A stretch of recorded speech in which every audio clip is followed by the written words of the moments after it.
কোনো হিংসুক ব্যর্থ হইতে পারত না, অহংকারী ব্যর্থ হইতে পারত না, কৃপণ ব্যর্থ হইতে পারত না।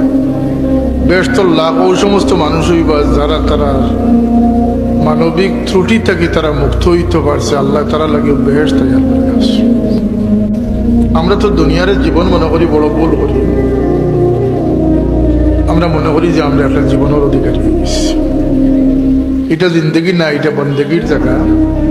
আল্লাহ জিন্দগি কইছেন আখিরাতের জীবনটা হোক। সুবহানাল্লাহ, ওয়াল আখিরাতু খায়রুম ওয়া আবকা।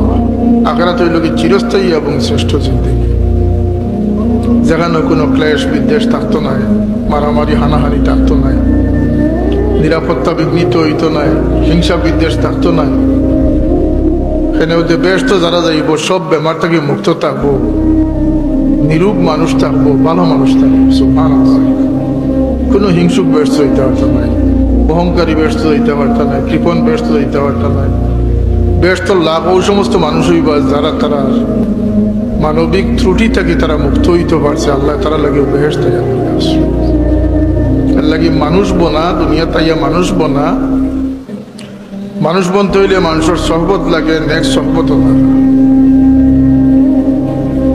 ই হক আল্লাহর হক, যেটা বন্দায় পালন করলে আল্লাহর বন্দেগীর রশি জোর থাকে।